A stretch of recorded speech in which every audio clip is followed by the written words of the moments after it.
Hello and welcome back to Blue Tinted Glasses for today's match preview. It's the games now are going to come thick and fast now the international break's over, and the first one up is Manchester City away. Yikes! Before we get into it, mate, Doc, how you doing today, pal? I'm doing good. It's been lovely having the break from Leicester. I'm not gonna lie. I mean, we were dreading every game. The mood was dim, and getting to watch the Danish national team play some good football. Sadly, they did lose in extra time to Portugal and get knocked out of the Nations League. But it was just nice to have a break from the constant negative cycle of news and football, and seeing my team score a goal for once as well felt incredible. I completely forgot that feeling. Yeah, being able to celebrate. Well, Yeah. At least your country didn't lose in the 90th minute to North Macedonia, because that's what my country, Wales, did. Oh, Yeah. did Wales do that? Oh my, yeah. I mean, Yeah. Wales, they're just bad at football, aren't they? Well, Gareth Bale carried us for like 10 years. So Yeah, he's gone. Get him in as well, we manager, did. maybe. Well, we did a semi-final on the Euros. That was a nice That's pretty time. big, But yeah. We looked at that recently too, though. And we've won yeah, it as yeah. well, despite not even qualifying for the tournament. So Yeah, but you had the dodgy one, right? You had Peter Schmeichel holding onto the ball for that's why they brought in the rule, wasn't it? The time wasting. No, it was actually supposed to be implemented before that. I'll have that was already being discussed and had already come into action. This was just the last tournament you could do it in. So yeah, I got my facts straight about 1992. He utilized the rule while it was still there, right before. Yeah, of course. I gotta abuse the broken rule before it gets added, right? 100%. Well, we do have Man City next, and I want to think back, Doc, to the last time we played them in January, and this is when there was still some hope that we could stay up. And I don't know if you remember, mate, but we were better than them. We were so good. We did lose 2-0. That's just typical Leicester fashion this season, Performance FC. But, I know it was their bad run of form, Doc, but potentially we saw enough from that game to think we could do something, in this game. I mean, I don't know what has happened to my optimism, but I genuinely don't think so. And I guess to me it's because I have no idea what Ruud will do. This new 5-back formation definitely don't create many chances. And then when you can see 3 at home to United, this 5-back formation isn't working. So he'll have to try and change things up again in my book at the very least. And I mean, I don't know what kind of transcript he's found during the break here. We need him to have found something miraculous, because I don't know what's the next move now, because I am not hopeful about playing Man City, Newcastle, and Liverpool in the next 3-4 fixtures. I don't think he's going to change his system again, Ruud van Nistelrooy. I think he's done it once. We'll stick to 5-back. You don't think he'll go back to the 4-4-2-3-1? No, I don't. And the reason I don't think is because it took him so long to change it in the first place. And, with it looking all but, it's pretty much impossible now for us to stay up. And I think maybe we will see a change of personnel. That is for sure. But I think system-wise, he'll probably keep with what we've got. I hope I'm wrong. I'd like to see something different. I mean, let's look at the team that we did play and Man City played last time we did play them in January, like I said. And this is unusual because we've got Mavididi, El Khanous, and Buonanotte all in the team at the same time, Doc. Which I think the other night on Fox's Den, Anil said, when was the last time we saw these 3 start? Well, this was actually the time. The last time we saw all 3 start. And, looking at that lineup, I mean, what, on our side, though, what are you thinking, mate? Because, of course, Ndidi was injured and Hermansen was injured. That's why Stolarczyk and Winks are there. But if that lineup had Ndidi and Hermansen, would you say that was our best 11?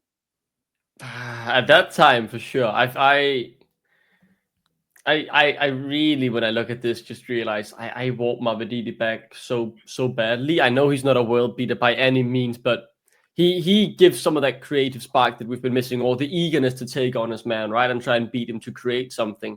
And that's what I really like when him and El Khanous combined, because he could find the pass and he could find the space, and then Mavididi had just had to utilize it. But yeah, I struggle to see him fitting into the 5-back formation. I think looking at the centre-back pairing as well, I mean, our centre-backs might be woeful, but it's crazy to think about these 2 guys actually winning against West Ham, Vestergaard and Cody. I mean, the more and more you look back at those games, I'm curious about how we even beat West Ham and got a point at Brighton, because I mean, it is not a good starting 11. Yeah, I mean, we had a bit of a fun episode of Fox's Den on Wednesday where we looked through. We were speaking about Vardy, and we looked through the expected assists from the players this season compared to the last season we were in the Premier League in 22-23. And you had like Maddison, Tielemans, Barnes on like 5 expected assists, 3 expected assists, 2 expected assists. And we compared it to Bobby D. Cordova-Reid, Jordan Ayew, and Bilal El Kanouche. And theirs were like 1 expected assist, 1 expected assist, 1 expected assist. But then I actually then switched out and put Mavididi in, who hasn't played as many minutes as Ayew. And Mavididi had the most expected assists out of all of the players, more than Vaconte, more than Bilal. So I know there's been many debates on the on this channel, especially recently, about Mavididi. But I suppose at this point, it is very much the case. Well, it's not working as it is. So you have to try and do something. I think to me as well, it's been so long now where we've not been clinical. Like, we just don't take our chances, because every game we have at least one chance to score where you're like, we should do more there. And they miss the target, shoot it straight at the keeper. And it's been an issue for someone like Mavididi as well, but it's been an issue for every player. Vardy can't score his chances. Kanouche can't find the final pass or find the net.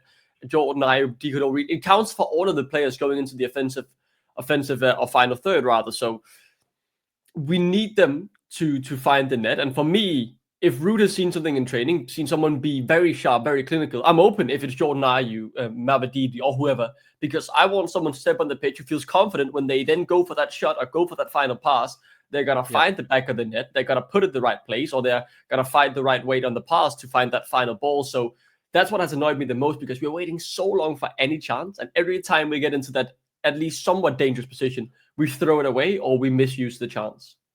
Yeah, 100%. I mean, going back to that game in January, you can see here what I mean when, you know, it's a very, very even game. I like I said, I was going to say we edged it. You could say they edged it because they scored 2, we scored 0. But, I mean, look at the possession. I mean, you know, I think I read somewhere at the time, don't quote me on this, it was something like this. It might not be word for word, but we were like the second team in the last 3 or 4 years to have more possession than Man City in a game of football, or something like. And the other team was Bayern Munich. I'm sure that the stat was something along those lines. I mean, we did well that game, you know, Doc. I mean, I remember after the game, you know, a few of us were getting a little bit giddy.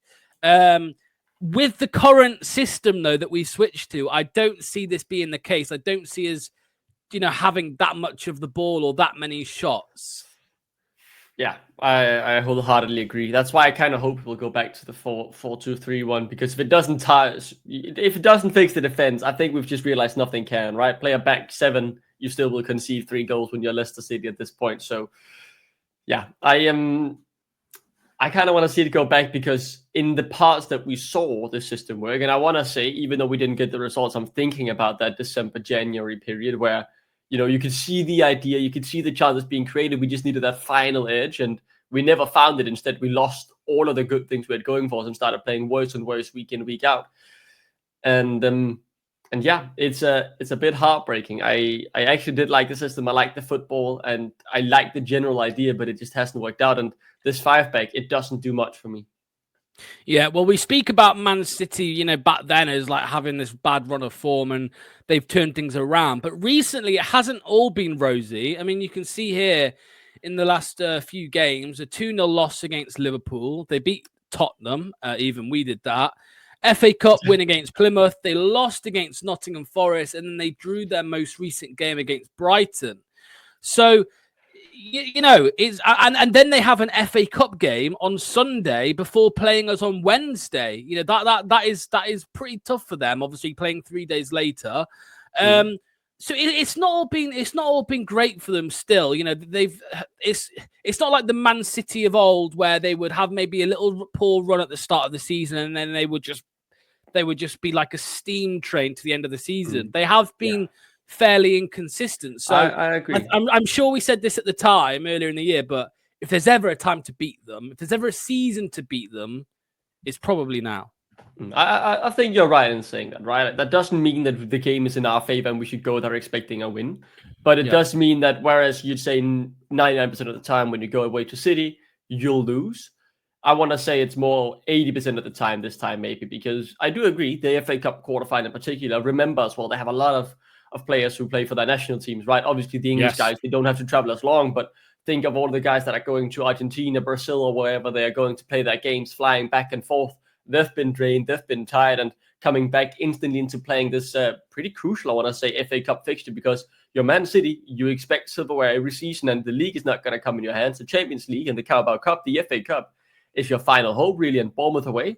That's not an easy fixture under Iraola. I think they'll play a strong lineup there, so there is a chance, although I still want to say with how poor we've played, it is a slight chance, but you always got to hold on to hope, right?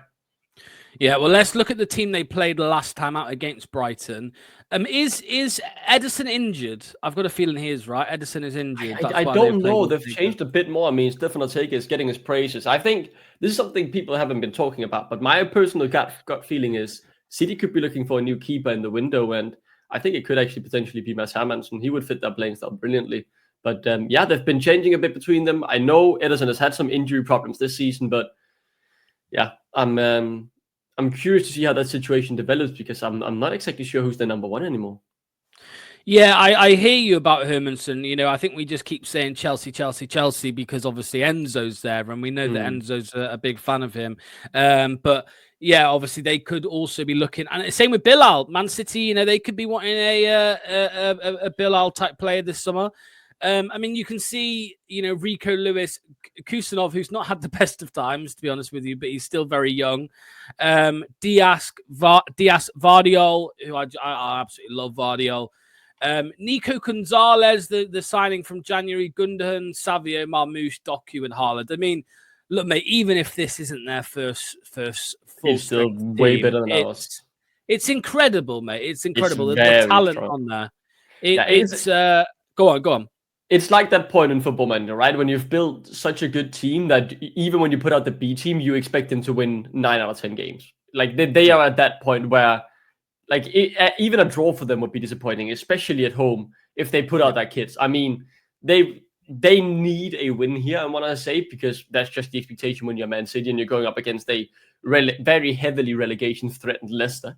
But we'll see what happens in the weekend fixture. I hope they go to extra time against Burnley, or not Burnley, rather Bournemouth. That would be very nice to just make them even more tired. But yeah, they're expecting the win. Regardless of what lineup they put out, it will be stronger than ours, but gotta hold on to the hope. Okay, now it's time to go through our lineup, Duck, and you're going to be like, what the hell is this formation on my screen right now?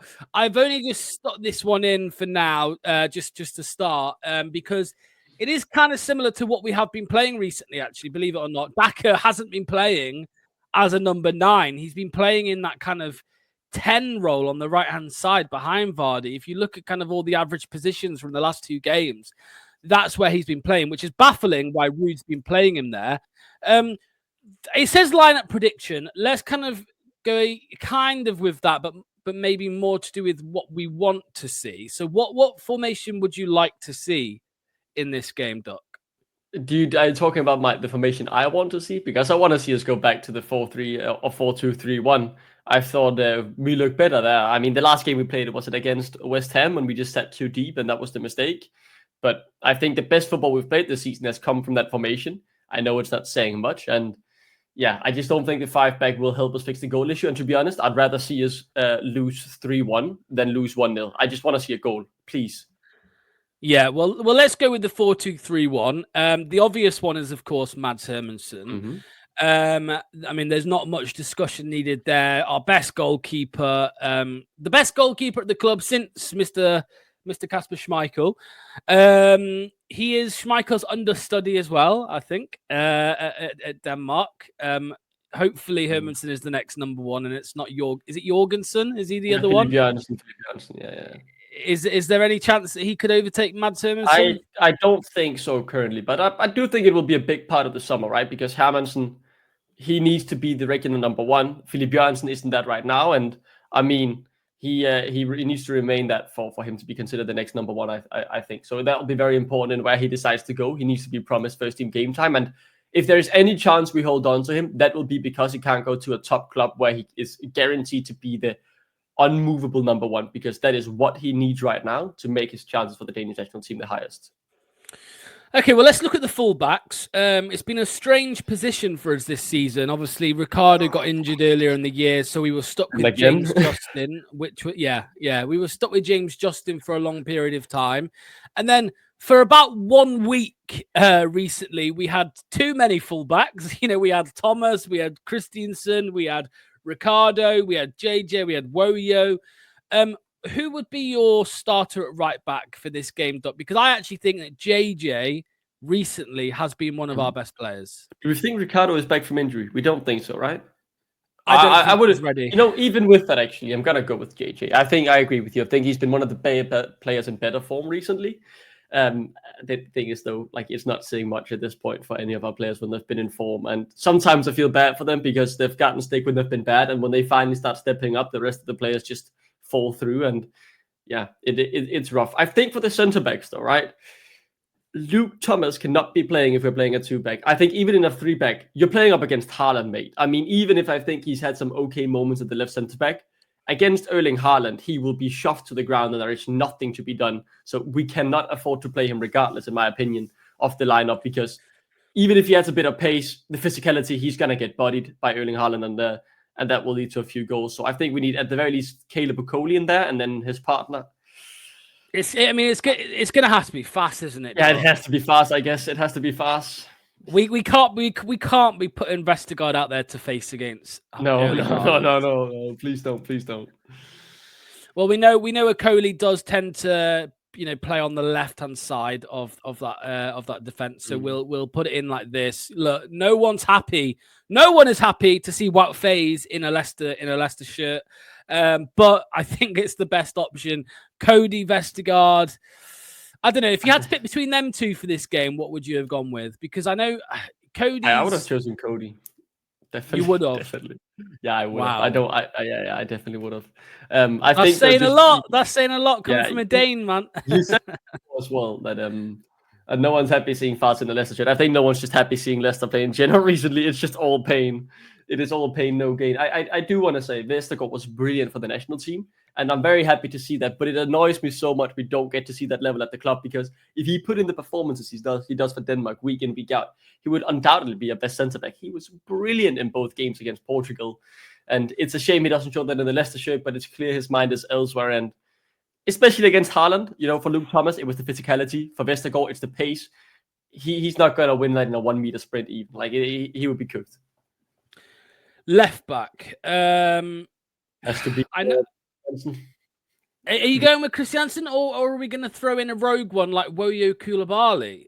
I don't think Woyo was that great on the left, to be honest. And I want some left-footedness on that side of defense, especially if Luke Thomas won't be playing. He has that left foot as well. We need someone now with the left foot to play the balls into the midfield from a natural position. I want to say when you're sitting wide, it has to be Christiansen, in my opinion. I mean, Woyo has a left foot too, but I don't think he'll start. Well, I think this lineup prediction as well it's a mixture of what we want to see and what we think we'll see. And to be honest with you, I think it is, Victor, that we will see. Whether I want it or not, I think that is what we will see, because I think Ruud prefers him at left back, clearly. We brought in Woyo in January. He can barely get a kick at right back or left back.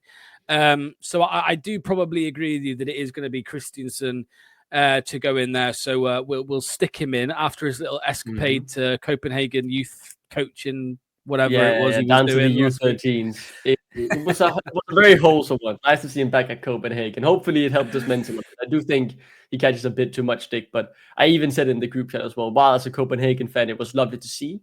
And I normally wouldn't see anything wrong with it. When you are, desperate in a relegation battle, 9 points behind, it's not a good look. It is very much not a good look. But regardless, I think we can lock in some pretty safe ones. I think Ndidi just has to be thrown in there. There's no one else to play there. And I think Sumare as well. I think he's still untouchable by Ruud. Wow. So I mean, Luke has got this weird obsession with Harry Winks for some reason. I think we've seen enough of Harry Winks to see that he just isn't good enough in this division against the higher quality players, especially. But yeah, do you really think it's Samara? Because I think he's been really bad. I think he's been more mixed recently. I think the bads has been glaringly obvious, but even in the United game, he had some good moments. He managed to drive the ball forward. The problem is, like, the rift between his good moves and his bad decisions, like they are night and day, right? So in the United game, watching that, you're like, oh, this is a really good. He makes his body feint, carries the ball forward, and helps create a chance. And then 2 minutes later, he gets the ball too slow, lazy pass, loses it, and they are on the counter. It is very hot and cold, but I think for Ruud, at the very least, he's likely still untouchable, and he had something good sometimes, right? So we have to make way with what we got. We spoke earlier about the trio that we saw in the last Man City game: Mavididi, Bilal El-Khanous, Facundo Buonanotte. Now, we know that Ruud van Nistelrooy had a fallout of some kind with Facundo Buonanotte. That might play a part in why we don't really see him too much anymore. Although, to be fair to Ruud, Buonanotte has been very poor, I would say. He's actually been poor. Every time he's got the chance, he's been poor.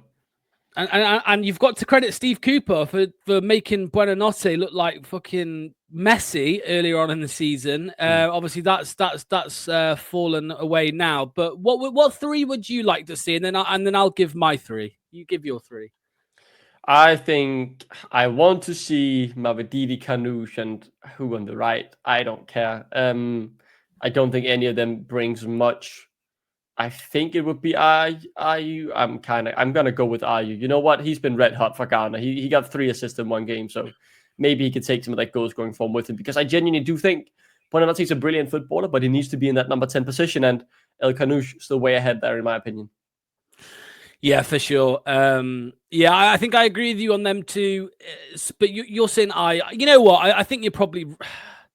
It's a bit about what do I want and what do I think will happen as well, right? And I really want Mavididi so much that I'll put him in there, even though I don't think it will happen.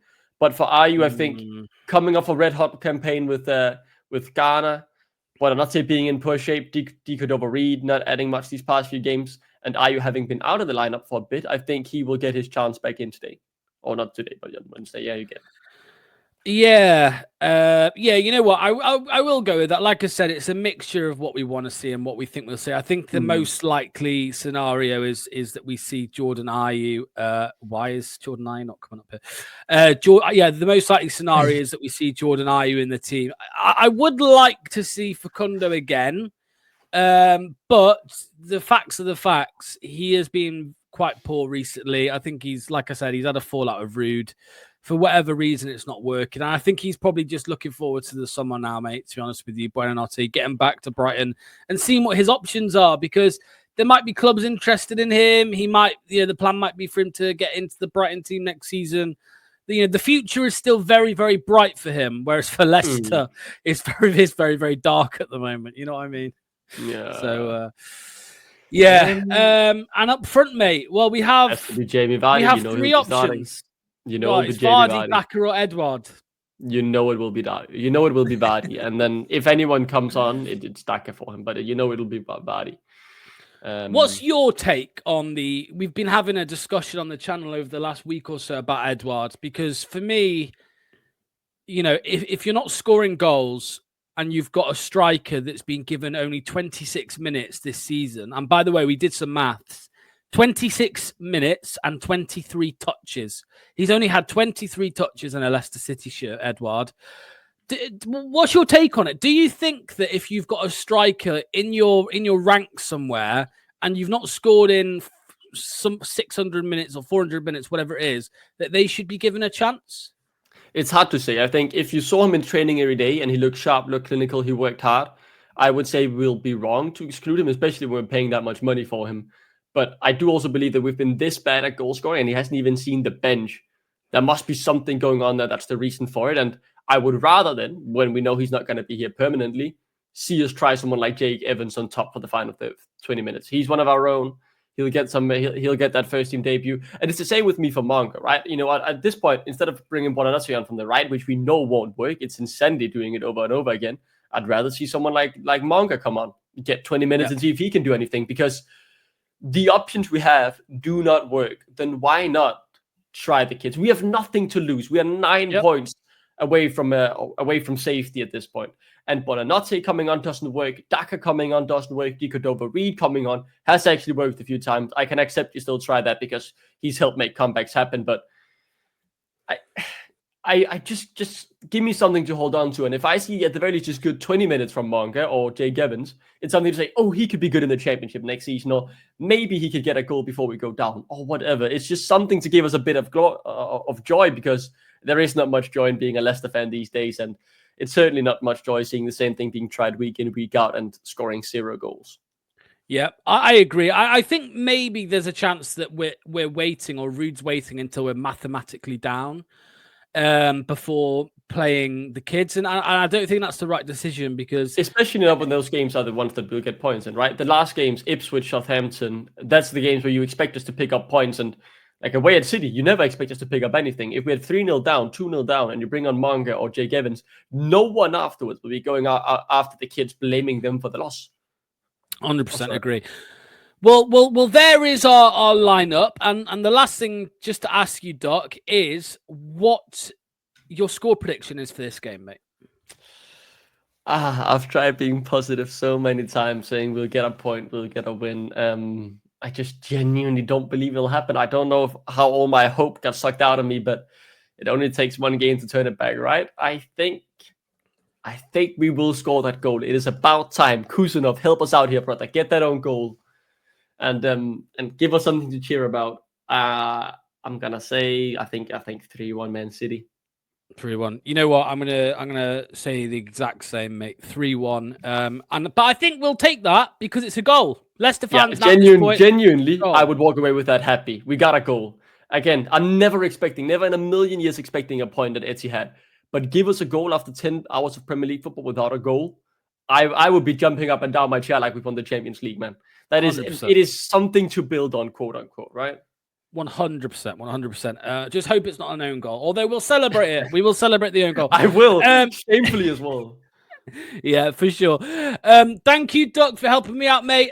We will be live from Wednesday from 7:25, 25 past 7 on Wednesday for the match day live, the pre-match, the watch along, and the instant reaction. I think Doc's going to be there, so we'll see him sadly, there. I didn't think the game was Wednesday. I have worked with my casting gig. I'm commentating esports that day, so sadly it'll be. I won't even see the game. So yeah, I guess that's kind of lucky when you think about it. You'll see me on the next one, and you'll see me on the channel, of course. I continue to poke my head in and cry some tears about Leicester. 100%, 100%. We'll see you on Wednesday, people. Make sure to hit the like button. Make sure to hit subscribe, and we will see you next time.